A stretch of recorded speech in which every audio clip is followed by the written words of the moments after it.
The night she stole from my garden. It was just past midnight. The moon was full, and the wind moved through the trees like whispers. Jack, a quiet man who lived alone on the edge of town, sat on his porch with a cup of tea in hand. His garden was his pride, rows of fresh vegetables grown with care and patience. He heard something, a soft rustle, then a quick snap of a twig. Jack narrowed his eyes and looked out toward the garden. Something or someone was there. He stood up slowly, putting the cup down. He didn't reach for a weapon, just a flashlight. Quietly he walked toward the garden, stepping carefully. Another sound, a low whimper. He switched on the flashlight. There, near the carrots, was a thin figure crouching low. The creature froze in the light. Big black eyes looked up at him. Its skin was a soft purple, almost blue, stretched over bones far too thin. Long fingers clutched a half-filled sack of vegetables. It wasn't human. It was an alien. A woman. She didn't run. She didn't scream. Instead, she dropped the bag and fell to her knees in the dirt. "Please," she said in a weak, shaking voice. "Don't hurt me. My children are hungry. I didn't mean to steal." Jack stared. His heart beat fast, but not from fear. He looked at her closely. Her arms were shaking. Her face was tired. She wasn't dangerous. She was desperate. "Who are you?" Jack asked, his voice low. "My name doesn't matter," she whispered. "Please, just let me take something back. They haven't eaten in days." Jack stepped closer. The flashlight showed the truth. Her feet were bare, cut and dirty. Her clothes were torn and barely held together. This wasn't a trap. She wasn't trying to trick him. She was starving. "Where are your children?" he asked. The alien woman looked toward the dark trees behind the house. "In the forest, hiding. They're sick, weak. I come at night, so no one sees me." Jack didn't know what to say. He had never seen an alien this close before. Only on the news, and even then they looked different, stronger, healthier. She looked broken. He knelt down beside her. "You could have asked," he said. "No one helps us," she replied, tears filling her eyes. "Humans are scared of us. They chase us. I'm just trying to keep them alive." Jack felt something stir inside him, not anger, not fear, but something deeper, compassion. He stood up and walked back toward the house. She stayed kneeling in the dirt, unsure what he was doing. Then, he returned. He placed 2 large bags in front of her, filled with bread, fruit, and bottled water. She gasped. You would give me this?" "Just take it," he said, "but stay here. I want to talk." She looked back toward the forest. "They're alone." Jack nodded. "Then take the food, but come back tomorrow. Bring them. Let me help." For a moment, the alien woman didn't move. Then she slowly picked up the bags, holding them tight to her chest. "Why are you helping me?" she asked. Jack looked at the garden, then at her. "Because no mother should have to beg for food." Without another word, she turned and disappeared into the dark trees. Jack watched until she vanished completely. He stood there in the cold night air, his heart heavy. Tomorrow everything would change, and it all started with a stolen carrot. Jack couldn't sleep that night.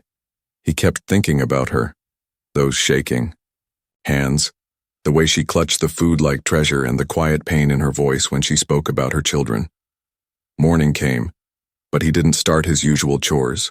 No watering the garden, no fixing the fence. He only stood by the tree line, staring into the woods, waiting for her to return. She didn't. By evening, worry won. Jack grabbed a flashlight, a heavy coat, and a small bag of supplies, water, food, and a blanket. Then he stepped into the forest. The trees were thick. The deeper he walked, the darker it became. Branches scratched his arms, roots tangled underfoot. But he kept going, following small clues. Bent grass, soft footprints, a scrap of cloth caught on a bush. He called out gently, "It's me, Jack. I brought more food." No answer, just wind and rustling leaves. Then, after nearly an hour, he saw it. An old concrete bunker half buried in the ground. It looked abandoned, but a tiny flicker of orange light shone from within. He moved closer, slowly. Inside, he saw her. The alien woman sat by a low fire made from broken furniture. She held one of her children close, rocking gently. Two more lay, nearby on thin mats, unmoving. Their chests rose and fell, but barely. They were all skin and bone. Jack stepped into the doorway. She turned fast, eyes wide with fear, but she relaxed when she saw his face. "You came," she whispered. "I said I would," Jack replied, setting down the bag. She opened it quickly. Her hands shook as she gave the children pieces of fruit and bread. They didn't speak, just ate, slowly, weakly. He looked around. The room was damp, cold, and smelled like mold. One corner had a hole in the wall, another had a puddle of dark water. "How long have you been here?" he asked. 2 months, she said. "After we escaped." "Escaped?" She looked at him. Her eyes, though alien, held a sadness he understood. "We were part of a work group, promised shelter in exchange for labor, but they lied. We were locked up, beaten. My mate was taken. I think he's gone." Jack said nothing. What could he say? "They let us starve," she continued.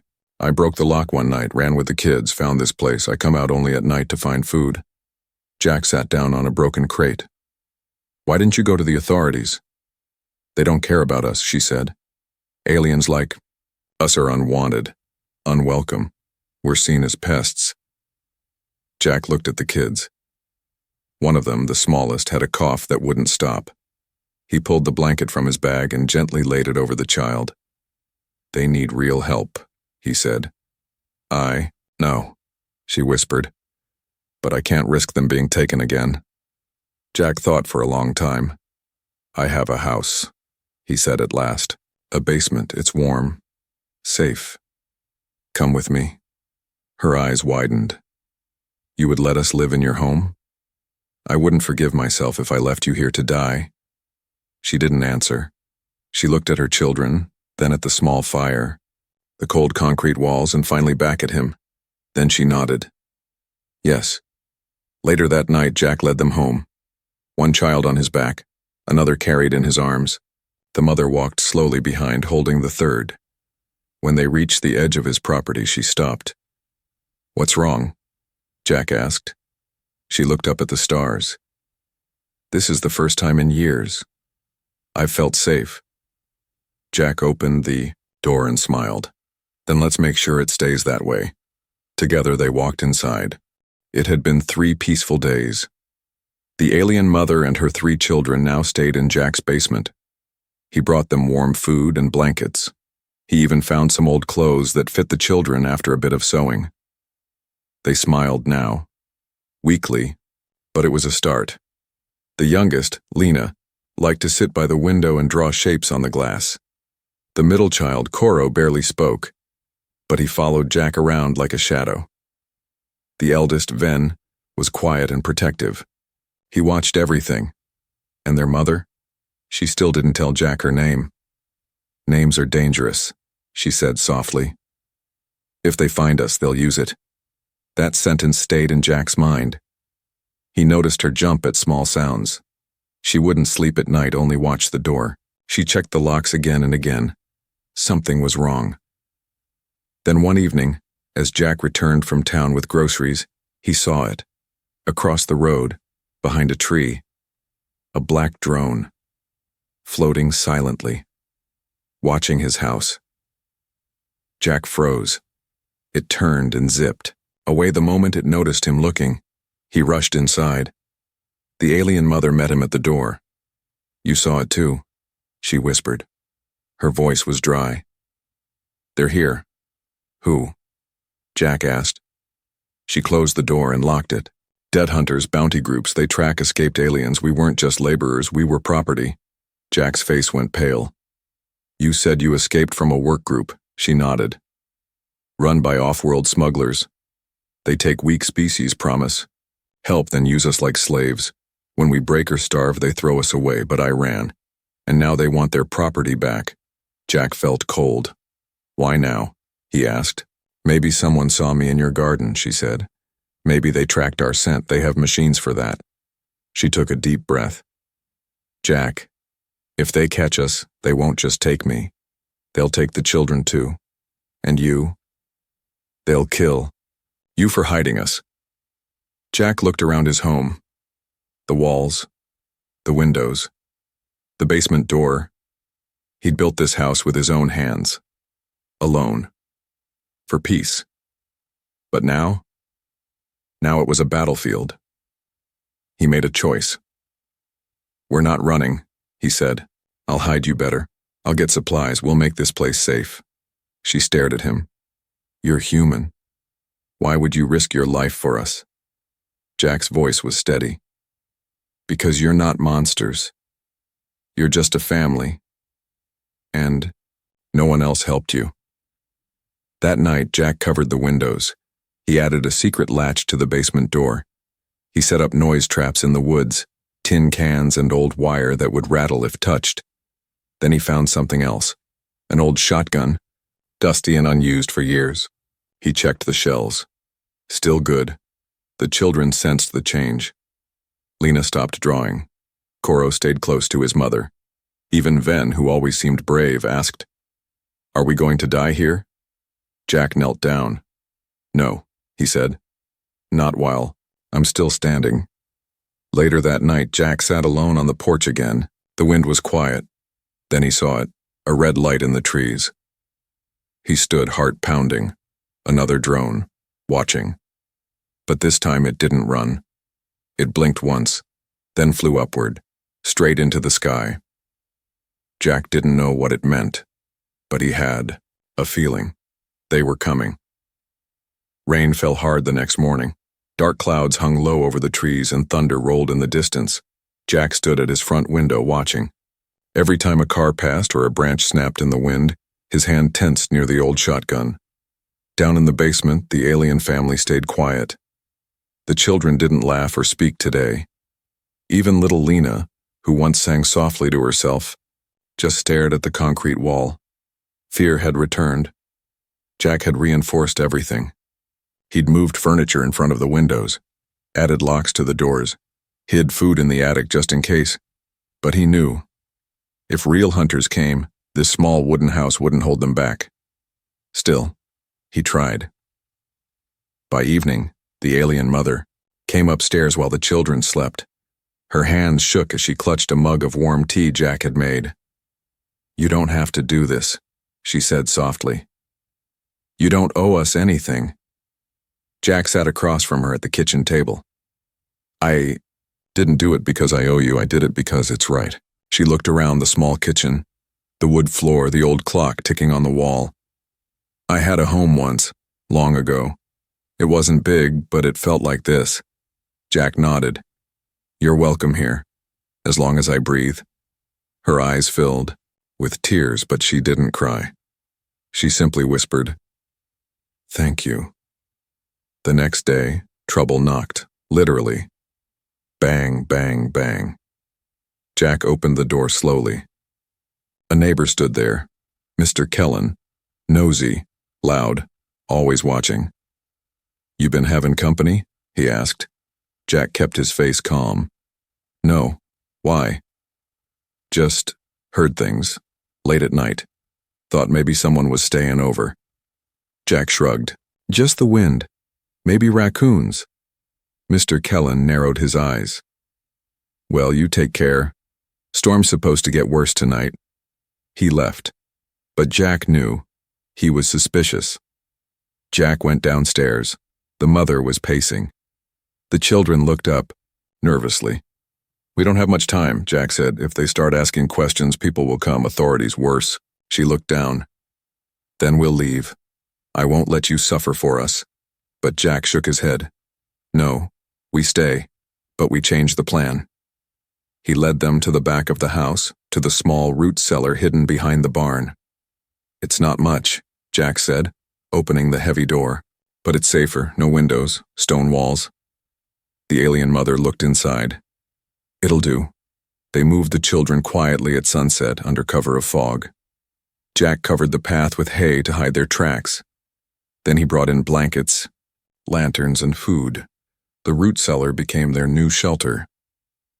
That night, Jack sat alone again. He felt tired, not in his body but deep inside, like a rope stretched too far. He thought about calling someone, maybe the news, maybe a lawyer. But what would he say? I'm hiding an alien mother and her starving kids in my root cellar. No one would believe him. He was alone in this, until he heard a voice behind him. You've done enough. He turned. She stood there, barefoot, soaked from the rain, holding a wet towel. I just wanted to.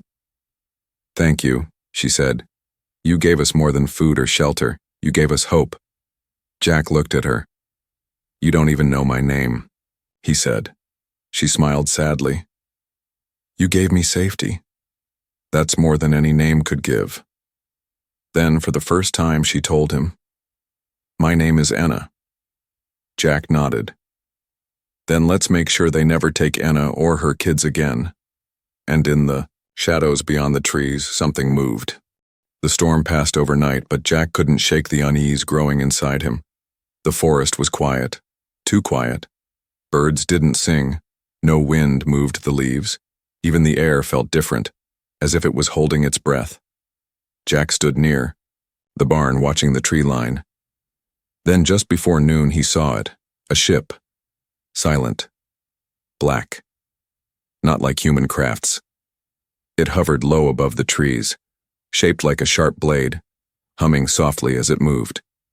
It had no lights, no markings. It landed deep, in the woods where no one else would notice, but Jack did. He ran. Down in the root cellar, Anna was feeding the children. Little Lena coughed in her sleep. Ven stood guard with a stick, his weapon. Coro played with a piece of string Jack had given him. Anna! Jack shouted, throwing the door open. They're here! Her body froze. They found us? I saw the ship land, not far, just inside the trees.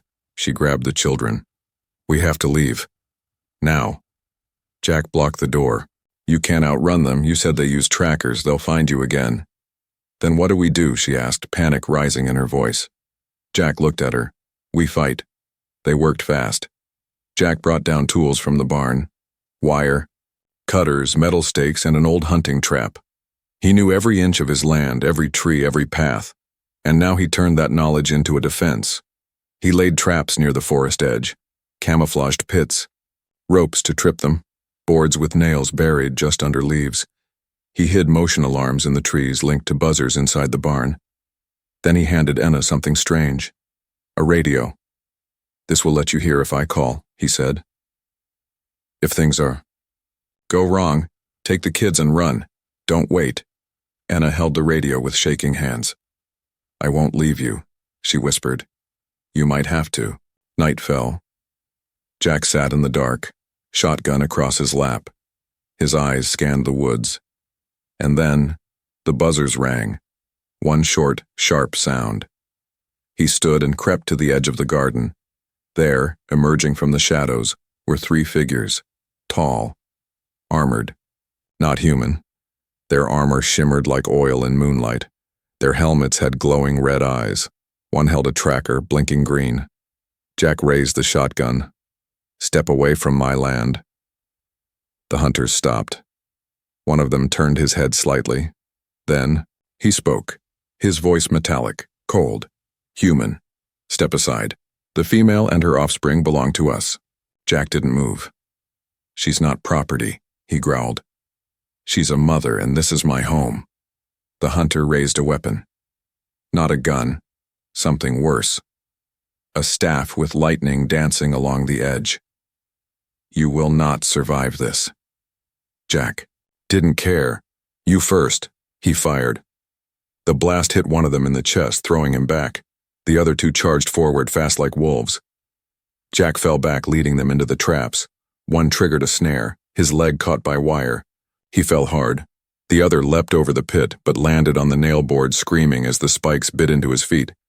Jack ran to the barn, but not to hide. to light the fuse. Boom! A flash grenade, homemade, blinded the two still standing.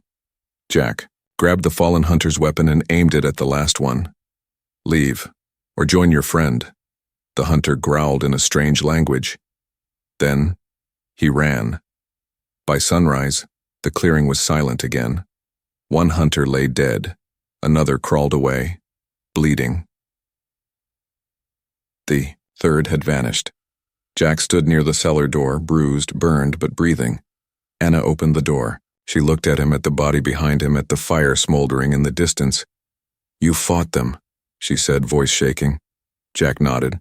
"They'll be back." Anna stepped closer. "Then I'll fight too."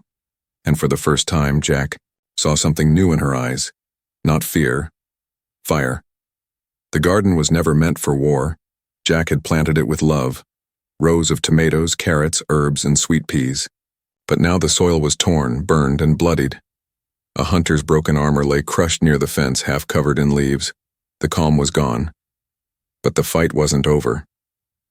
Jack stood beside Anna at sunrise. She hadn't slept. Neither had he. "They'll return in full force," she said quietly.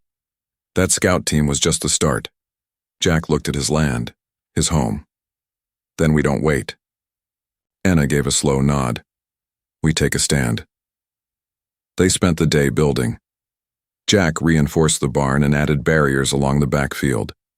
He dug fresh pits near the porch and set more tripwires.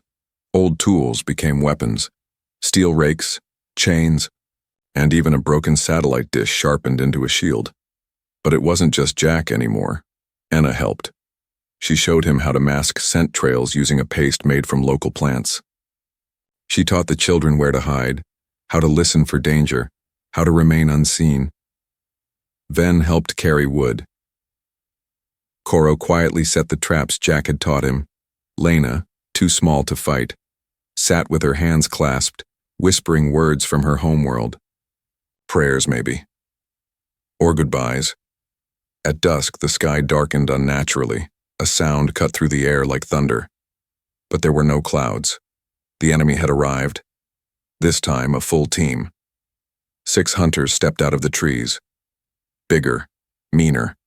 Their armor was newer. Their weapons glowed with cruel energy. One of them wore the insignia of a captain, a bone-white claw mark on his chest. They didn't speak. They moved as one, toward the house, toward the garden, toward the family. Jack stood at the gate, shotgun in hand, shovel in the other. Anna stood beside him, holding the stolen electrostaff like it was part of her arm. "You could still run," Jack said without turning. "I already ran once," she replied. "I won't run again." The captain stepped forward. "You killed my men," he said in a deep gravel voice. "You will hand over the alien female and her spawn, or this land becomes ash." Jack looked him in the eye. "This land was grown with peace. You bring fire, then we burn together." And with that, the trap line snapped. Chains whipped up from the dirt, tripping 2 of the hunters. Hidden boards snapped open, spraying thorns. One fell into the pit. His scream silenced as the earth swallowed him. The captain roared, weapons fired. The battle was chaos.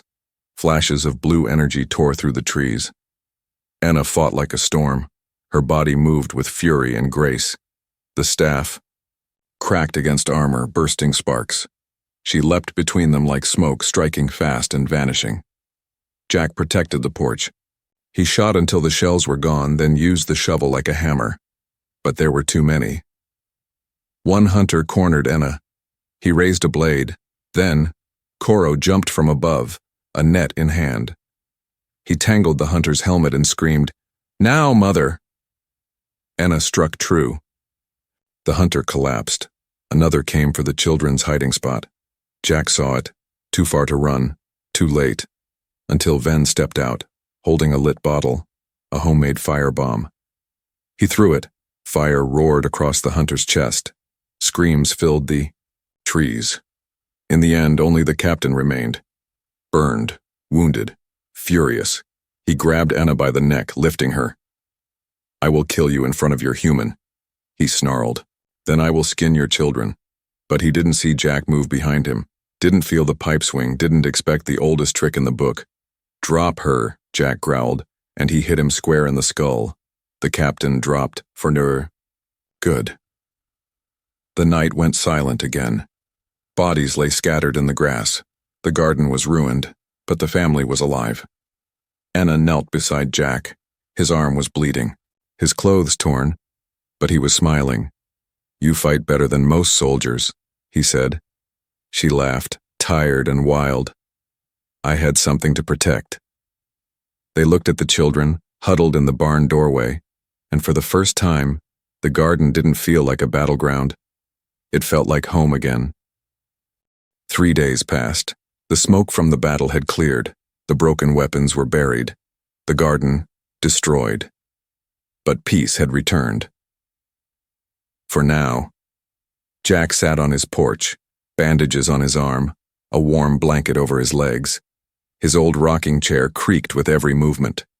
He stared at the garden, what was left of it, and smiled even through the pain. He wasn't alone anymore. Anna stepped outside, holding a bowl of soup. She still limped from the fight, but her eyes no longer held fear. She handed him the bowl. Coro helped cook. Jack took it. Smells better than anything I've made. Anna sat beside him. For a moment they said nothing, just listened to the wind. I never thought I'd live through something like that, she said quietly. Jack looked at her. You didn't just live through it, you beat it. She smiled, but there was sadness behind it. There will be others. Not now, maybe not soon, but one day they'll send more. Jack nodded slowly. Then we'll be ready. Inside the barn, the children played with tools and scraps. Ven was teaching Lena how to build a toy out of old nails and wood. Coro was carefully painting a piece of cloth, a flag maybe, a new symbol, a new start. Later that night, they all gathered by the fire in Jack's living room. Blankets piled around them, warm food, laughter. It felt like family. Jack read from an old book. The children listened like it was magic. After the story, Lena crawled into Jack's lap, sleepy-eyed. Can I call you something? She asked. Jack looked down. Sure. What is it? She paused, then whispered. Father. Jack froze. The word hit his chest like lightning. He looked at Anna. She was watching. She didn't stop her. He gently placed his hand on Lena's head. You can. Ven sat straighter. Coro smiled and leaned on Jack's leg. Anna spoke softly. They haven't said that word in years. Not since... She didn't finish. She didn't need to. In the following weeks, Jack's home became something new. Not just a shelter, but a haven. He rebuilt the garden with Ven's help. Coro learned to fix radios and tools. Lena drew bright pictures and taped them to the walls. Anna took care of them all, but she let herself rest too. For once. The town whispered. Mr. Kellen came by again, but Jack didn't open the door. Rumors spread about strange shapes on Jack's land, sounds at night, foreign voices, but no one dared interfere, and Jack didn't care. He had made his choice. He had a family now. One evening, as the sun dipped behind the hills, Anna stood beside Jack at the edge of the garden. It's growing again, she said. Everything grows, he replied. If you give it love. She looked at him, voice quiet.